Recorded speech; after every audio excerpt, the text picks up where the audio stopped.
Gathering of Brothers Publishing presents African Dragon Hunter. Desolation, destruction, and despair. Gadisa stood atop the small rock by the tree and observed from afar what was left of the village of Taripatu.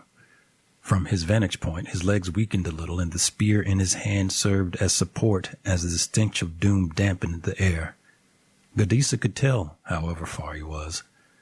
It had hardly been a year, but it was as if he'd been bathed in the senses from when he was born, just so he could know what kind of monsters awaited him in the world. The smell of charred flesh was something he knew, and Taripatu had been reduced to nothing, so had its people. Gadisa held the spear with both hands and dropped to his knees. He hung his head, then looked up again, and his eyes got misty. He stared into the unkind sky where the clouds had hidden the sun, and said words in his heart for the latest souls that the beasts had taken. "Moto," he said without turning, "we need to find this beast. We have been chasing after it for several moons now, but we keep missing it somehow. Not much time has passed. It must be close. We need to find it, Moto." "I'll see what I can find." Gadisa's friend raised dust as she flapped her wings and set into the sky. He watched the red falcon soar till she became like the sun's arrowhead in the clouds. He looked away from her, climbed down from the hilltop, and started to walk west, away from where he'd been coming before he encountered Taripatu. As he walked, Gadisa remembered the time his father had brought him to the village for the celebration of the chief's coronation. It was years ago, and he'd been so young, naive. The boy ground his jaw as smoke leaked from the ends of the settlement. He looked away and continued to walk. Taripatu was the closest settlement for a while. Ahead and around him was a vast open land. Gadisa could see the Kaju Mountains that served as a barrier from the land to what was claimed to be a different world. He'd never been. No one had ever been. The mountains were a background for a world he knew and grew up in, one that had become a frequent playground for creatures like the one that doomed Taripatu. The mountains and the caves and the plateaus, it all looked different the more he walked. He'd been walking for a long time. He was searching for something. Gadisa looked up to see Moto descending towards him. "What did you see?" "I could not tell clearly enough, but I think I found one further ahead." "Let's go." "Gadisa, it's getting dark. Maybe we should wait till morning." "I will not wait another moment so far as I have the chance to stop what happened to Taripatu from happening to someone else, Moto. Will you lead me to this hiding, or do I have to find it myself?" The bird looked at him. His eyes had the same fire she'd seen from the very first day their paths crossed. It was unquenchable. The only thing that could possibly satisfy it was ripping his spear into a beast's heart. Moto did not want to get into words with him about caution. Gadisa would do what he needed to do, but she wasn't going to let him do it alone. "Let us go." Moto shot into the air, and Gadisa trailed her direction with a race. He wasn't waiting for anything. The boy was on a hunt, and he wasn't going to stop anytime soon. He kept his gaze on his food, but his heart was with his father.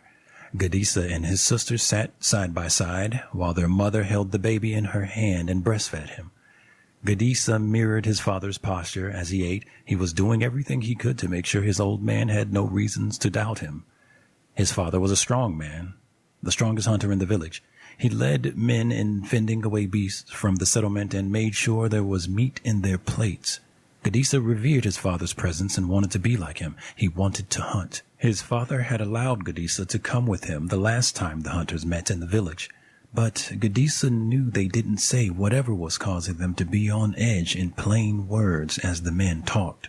Once in a while during the meeting, his father would look back at Gadisa and catch his gaze. The boy knew something wasn't right. "Papa, I wrestled Bantu today. I won him," he'd said to his father on their way back home, and his old man had nodded, clapping him on his back. Gadisa was worried his father didn't consider his exploit noteworthy. He witnessed as the man maintained a guarded stance. His father kept looking back, turning left and right, as they inched towards their hut. "Papa, is something the matter?" His father looked down at him and sighed. "Nothing you need to worry about right now." "But you worried. I can tell there's something troubling you. What did the hunter say?" "Gadisa, there are things happening you will know about someday, but I hope that is later rather than sooner. But how can I be prepared for anything or know about anything if you never let me come hunting with you? How can I be prepared? You are merely still a child, Gadisa. I'm not, Papa. He shrugged himself out of his father's arm that was over his shoulder and positioned himself for argument. A child wakes up to a wet mat, he plays with sticks and stones and cries with mucus on his face for his mother to feed him. I'm not that, Papa. I haven't been that for many years. I might not be as tall or as huge as the other hunters, but in 2 years I will no longer be considered a boy, even though I do not feel like one now. I feel like a man. You're not one yet. But I feel like one. What does it take to be a man, and how can I ever be if you don't let me prove myself? You have a very shallow idea of what it takes to be a man, Gadisa. Then teach me, Papa, but do not call me a child. You are my child, his father retorted, and Gadisa's lips suddenly seized. You are my child, Gadisa, and that is why I want you to see the world for what it is before you nudge into the part that is not spoken of with pleasure. You will be a man someday, very soon. Not even I can take that away from you, but before then, I need you to enjoy your innocence and your ignorance. I do not think I enjoy any of those things, Papa. I was born to hunt. You told me that, remember? You said I was once like you. Why then do you see me as a child now? Gadisa stared at his father's eyes that were illuminated by a fire not far away from their hut, and he waited for an answer as to why his father suddenly held back from training him in the last 3 moons. Because it is my duty to protect you, son. And who is to protect you when there is no one else there? Who will protect me and Taco and Efe when you are not here? Is that not supposed to be my duty? How can I know what to prepare for when I do not know what the enemy will look like or what he can do? His father's face widened and he straightened up with the spear in his hand. He stared at his son and glanced at their hut. Outside of it was Ma and the rest of the children. Gadisa's father looked back at his determined son and the hunger in his eyes, and as if he'd come to his senses, the great hunter spoke. I do not know when trouble will come, son, but it is out there somewhere. You are right. There is no point in keeping you ignorant anymore. Come sunrise, you will come with me and the rest. It is time we made a man of you. Gadisa hastened to the top of the small plateau and scoped what was ahead of him. The beast Moto scoped would be on the other side of the plateau if they were right. It was not as if the falcon could not tell what the beast looked like. It was the fact that the creatures, along with their monstrous sizes, were such that their bodies blended into the environment, which made them quite tricky to find. Tricky, but not impossible. Their adaptation to the terrain often let unwitting prey, humans and other animals, into their path. It was as if they existed just to torment. Moto had seen what she believed were tracks and waste from the beast along the plateau, but she hadn't seen or heard one around. This is it. Gadisa lowered to the ground and crawled towards the edge of the plateau so he could get a better view. The fact that it was past sunset made it certainly difficult for him to see definitively. Gadisa could make out some of the tracks Moto had found. Against his winged companion's better judgment, the boy was convinced he could perceive the stench of desolation that often accompanied the creatures wherever they went. He stared ahead. To their left was an area too open for the monsters to stay, and to their right, where the cave plateau gave way to actual mountains, Gadisa saw the opening of a cave. I'm going down there. Gadisa, wait! Do not try to talk me out of it, Moto. It will not work. We could wait until we have daylight on our side and give the monster a chance to escape. Never. He'd concluded that the beast they were after was one that wouldn't be seen or heard if and when it fled its hiding. He had a gut feeling that if the creature stood up, it would not be as tall as the plateau they were scouting from. We do not know just how many of them there are in there. Remember that we are fighting this alone. There is no one anywhere to come to our aid if anything happens. I do not need you to tell me what I cannot do, Moto. If you choose to save yourself, I will not mind. There is a beast in there somewhere, and I am going to kill it tonight, hard as a rock. It was as if Moto watched the boy's determination to conquer one of the beasts grow stronger with each day. You know you cannot go in there with a flame. I do not need one. It is not that dark yet. Gadisa was already turning and making his way down the plateau. He tossed his spear down and his shirt flew behind him as he jumped a small distance and landed on his feet. He picked up the wooden weapon and jogged the rest of the way down. A pair of shorts and a satchel made of deer hide were his only attire. The bone dagger in the scabbard around his hip was another weapon he had. The beasts he was after weren't the only predators out there. Long before they washed the land with so much fear that other wild beasts took refuge, Gadisa had his weapons and he knew just what he had to do. All he needed was to come face to face with one of them. "Easy now," Moto whispered as they inched closer towards the opening of the cave. Daylight was lost, but the moon was full. They could still see as they made it closer. Gadisa held the spear in his hand with its tip pointed ahead of him as he took one step after the other in silence. The closer they got, the darker it appeared, till what was ahead of them was almost pitch black. Moto's talons rested on the boy's shoulder as he marched on. Gadisa could almost hear his own heartbeat as he stepped further in. Gadisa held firm to the idea that he would find a way to get himself an advantage. His breath hastened in and out of his nose with a fear he could never confess. The boy and the bird were almost completely enshrouded in darkness when suddenly they could see some light ahead. It was dull like the moonlight, but now that their eyes were adjusted, it provided plenty of illumination to see their surroundings. Gadisa progressed further and further still until they were standing in the middle of the humid cave. Up ahead were wide openings in the rock where the moonlight found its way in. It was a big cave, big enough for a beast to have laid. It is not here. I think that's a good thing. Moto!" Gadisa screamed at the bird, and the falcon detached herself from him and landed on a nearby rock. "It is not here. Where is it?" "You saw the tracks too, Gadisa. It must have been here not long ago, but it's not here now," Gadisa stormed, throwing the spear in his hand against the wall of the cave in anger. "Where is it?" He yelled at the bird, then he yelled at the cave, then he screamed into the air at the moon above him and dropped to his knees and sobbed. He'd spent the last moon shadowing his father at every hunt. Gadisa drew his dagger and gutted the catch like his father had taught him. The other men, hunters alike, watched and assented. He was a natural, no doubt, just like his father, but as the men dealt with the proceeds of the hunt for the village, Gadisa knew that meetings like this were not what his father had been on edge about for so long. He'd been finally allowed into the gatherings when the hunters talked and he'd heard about them, the beasts, the creatures that had been terrorizing the entire land and villages over. Every other week there was news about a village being rendered to nothing by another attack, and the news seemed to be getting closer. The settlements on the land were numerous, each tribe with its own way of life and mode of survival on the land. Gadisa's tribe were the Aromatis, and their settlement was one of the largest on the land. Neighboring villages often looked up to them and the strength of their hunters during harsh times. They looked up to them for answers no one seemed to have now.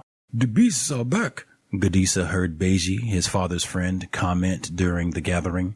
It had long been confirmed the scattering of the settlement over the land deep in the eastern mountain and beyond meant there was no telling how the beast moved or from which direction they were coming from. All that was known was the villages were being picked off by the creatures that were thought to have been wiped out almost 100 years ago. They were not called beasts and monsters for no reason. The number of people who had seen them and lived to tell of their nature weren't much. No one, not even Gadisa's father, had encountered one before. But there was the legend of how their ancestors managed to conquer the beast, because just like every other creature that lived, they could always die. One only needed to get to their weak spot, a feat that was deemed impossible. Gadisa replaced his dagger in its scabbard as the older men picked at the dead animal and emerged with its guts while a fire was set. Something like a thunderclap sounded from a distance and caused everyone to freeze, but it was just a sound and nothing more. The young hunter glanced up at his father, whose gaze was fixed in the direction of the sound with his jaw tensed and his hand on his own dagger, the other on his spear. The worry seemed to be held on his face alone while everyone else took care of the meat. Gadisa asked himself if perhaps his father was right to agree that they waited a few more days before they considered moving the families. Moto watched as he shrugged himself awake. She looked on as he took a minute to remember where he was and how they had ended up there, and when it came to him, she saw the hint on his face when his eyes met hers. I apologize for yelling at you last night. You should remember, I'm on your side. I know, Moto, but I feel like every time I get close, it's as if I just miss them. Every time. And it just makes me mad. You know, you're not the only one who wants this land free of those creatures. I will find one, Moto. I will. And when I do, I am going to kill it. And then I will go after the next one, and I will kill that one too. And I will continue until there is none of them left. None. Moto looked at the young boy speak like the creatures he talked about were mere chickens. She would not be one to stand in his way. She was very much aware of what pushed him, and there was simply no talking Gadisa out of it. Gadisa dug into his satchel and brought out a smaller bag that held water, and he drank from it. He dropped some on his hands and rubbed the back of his neck with it. Then he rose to his feet and grabbed his spear. I think we should continue east, he said. There's a village up ahead. Maybe you can get some rest while there. I'll rest when the beast is dead, Moto, and not a moment before. Let us go. Whenever Gadisa thought about horror, nothing matched the evening of that day when he ran rapidly with his father and some of the other men in the direction of their settlement, home. They could hear the roaring of the beast from the distance. It had chosen the day before they planned on leaving the territory to initiate its attack. It had chosen a time when perhaps the strongest of the fighters weren't home. The cries and the wailing as trouble engulfed the village were soul-scorching. Gadisa trailed his father as they arrived, halted, and watched in despair as the beast took apart everything they ever knew. Gadisa's father held him close. Their hut was nowhere to be found. Parts from bodies littered everywhere. Ma was nowhere to be seen. Neither was Tonko or Efe. The screams being heard sounded like they were coming from the belly of the beast. They watched as some of the hunters lunged at the being in the anger of what had happened, their families taken away. Gadisa heard his father's spear drop from his hand. Its body looked like flat rocks found out in the mountains. At first glance, he did not know if he was dreaming or if a rock had come alive and it was the one he was seeing. It was the first time Gadisa would see what they looked like, and it was nothing like it had been described. The head was so huge it could have been the size of a hut. It had wide wings instead of arms with which it hovered over the village.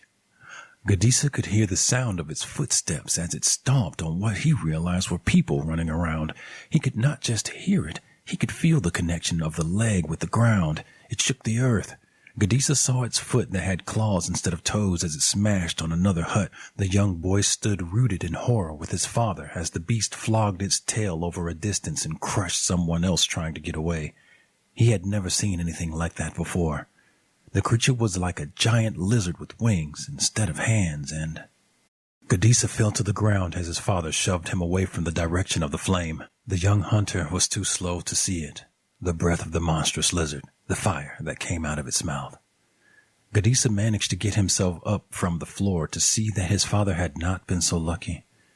The beast's flame had crossed their path, but it had not consumed him. The beast itself had the older hunter trapped between its snapped teeth, and as if it had been waiting for the right moment, it threw Gadisa's father into the air, such that the man would only land in its open mouth. Gadisa screamed his lungs out at the sight. He crawled to his knees and his whole body quivered in shock. The beast then turned to the huts again and released another breath of flame that reduced everything else to darkness. And just like it never happened, Gadisa watched it turn, take a few steps, roar like a thunderclap, and then fly away. Moto, the scarlet-red bird, rode on his shoulder as they approached a small settlement. Gadisa simply wanted to ask if there had been any signs of giant fire lizards, but Moto managed to convince him to ask for some food instead. "Where are you from, boy?" an older man asked from behind as he talked to two others. "Somewhere far away." "And what is your business on this side of the land?" "I seek to kill the giant fire lizards." Murmurs ensued, with a bit of snickering. "And who do you think you are, to dare such beasts? If death hungers you that much, you would be better serving yourself to a hyena or a wildcat rather than a beast. You look like a babe that should still be attached to his mother's leg." Gadisa found that he could not boil as much as he wanted to at the man's words, as he remembered his father and how it had been him he was having the conversation with merely several moons ago. But his father had seen that he was far from a babe, and if his father could declare him a man in the midst of Asamachi hunters, this man's words were meaningless. The man had no idea what Gadisa had seen. Someone else spoke from the two Gadisa had initially been talking to. His name was Motazi. We hear they have been taking villages apart, but ours has been lucky because we are not so out in the open. The rocks? He pointed at the twin large rocks that formed a huge shade over the settlement. They have kept us away from the eyes of the flying beasts, but we sometimes hear sounds, from the east. Have you actually seen any of them? No, the boy answered.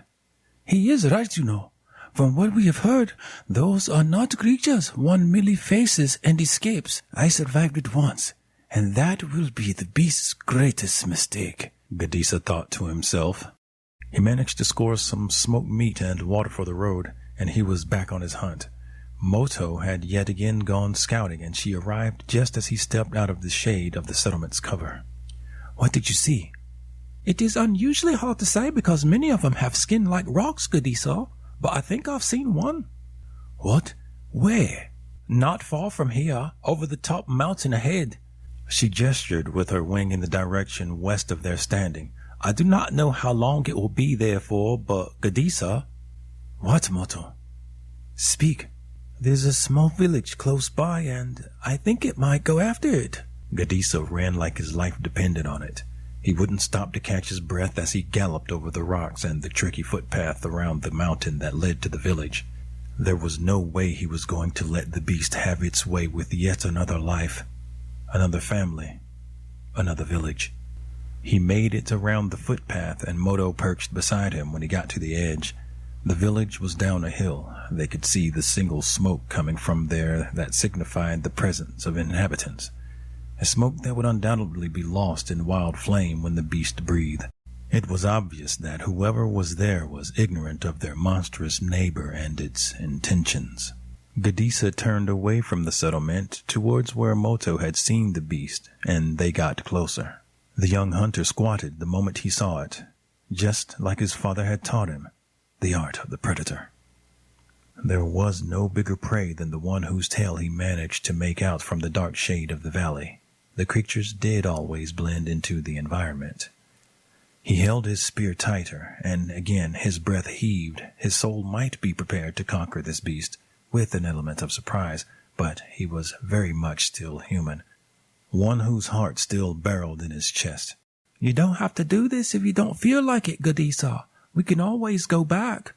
Moto offered some final attempt at convincing him, hoping it worked.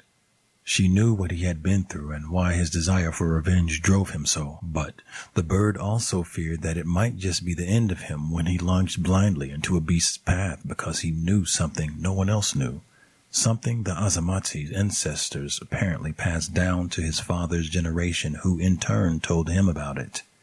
It looked all manner of insane, but Gadisa was unwavering. This beast dies tonight, Gadisa said as he took off his satchel and climbed down the rock he was on and crept towards the valley. In his path towards the beast, what felt like a whiff of death smacked him in the face so much he wanted to throw up. Gadisa spotted bones littered as he inched closer, and he tried not to think about who or what it had belonged to. He could see the rise and fall of the lizard's belly as it napped in the shade. Gadisa inched closer than he'd ever gotten, past the beast's tail and slowly up the side of the mountain from where he could see properly the beast's head. He gently mounted his way up, and Moto stealthily followed. His father's words floated in his head as he took his position. To conquer any beast, you must know where its heart is located, and then you must drive your spear into its heart as hard as you can. You cannot afford to miss. To miss is to have a wounded beast, and a wounded beast only sees blood. This was no ordinary beast. Its heart was not. It felt like the entire mountain was about to come down on him as Gadisa's foot slipped against the loose rock and he voiced his fear. His sound, helped by the broken piece of rock that came tumbling down where he was now, managing to press himself against the mountain with very little space, did the unthinkable. Gadisa? Mojo watched in absolute terror as the beast lifted its head and turned in the direction of the young hunter. Gadisa? He did not move. Gadisa stood against the side of the wall, his heart almost beating out of his chest as he came face to face with the giant lizard with rock for skin and fire of breath. Gadisa could see its eyes. They were red like the blood of those it had spilled and black in the middle like the horror he bore. The beast grunted and exhaled through its nose, and Gadisa quickly looked down and eyed the distance. It must have been amusing for the beast to have stayed so many moments, but eventually the expected happened when it opened its mouth and released the fire. It scorched everything. Gadisa could still feel the heat of the flame as he dropped to the ground and rolled, picking up his spear. He ran as fast as he could before the beast realized he had survived, but the young hunter wasn't making a run for it. He was trying to get closer to the beast. He was perhaps 1,000 times smaller in size than the creature, but Gadisa was also quite fast. There was a reason why he was called the Flea back when he used to race with other boys, when he still had a home. The creature was in a valley, and so its space was limited. Gadisa ran underneath it before it was able to release another fireball. The young hunter's escape this time being even closer than the first, as he felt the scorch of the back of his foot. But he could not stop. Gadisa could not afford to give it any advantage. Gadisa made it to the other mountainside and tried to climb under, but was suddenly tossed aside by the winged arm of the creature. He landed on the bare ground a fair distance away with his spear displaced. He could barely move his body. Gadisa? Moto called, flying to his side while trying to avoid the angered lizard. The only time he'd felt weaker was when he was the only one left after the desolation of his entire family. Gadisa closed his eyes for a moment and heard his father's words and his mother's laughter as the beast roared loud from where it was. It was about time. Gadisa stood. Run, Gadisa! He grabbed his spear and faced the beast. It was several yards now between the boy and the monster. No, not that way! Moto cried. Gadisa gripped the spear and ran like it was the last time he would ever breathe. The beast stood ready to lay waste to him in one breath. Moto watched helplessly as Gadisa drew his dagger and threw it right into the beast's mouth before it could cough its flame. That couldn't be it. With the beast momentarily stunned, Gadisa ran up the side of the mountain and landed in the lizard's right wing, then jumped from its reflex and with everything he had. Gadisa of Azamati drove his spear into the back of the beast's neck in a small opening that led to its heart. The wail of a beast in agony echoed through the land as Gadisa fell from its back. We're being followed, Moto said. Gadisa walked casually, then turned around the corner of a rock and waited for the fellow. He shoved his spear within inches of the boy's face. Who are you, and why did you follow me? I come in peace. The boy, who was fairly taller than Gadisa, answered with his hands in the air. It's me, Motazi. What do you want? I want to hunt them too, the fire-breathing lizards. This is not a place for children, Motazi. Go home to your family. My father doesn't think I can be of any use, and I would rather die battling than cower one more day. He called help, Moto said. Gadisa eyed the boy, who wore longer shorts and shirt than he did, and had a bigger and bulging satchel across his back. His belly rumbled. You better have food with you. Gathering of Brothers Publishing hopes you enjoyed this.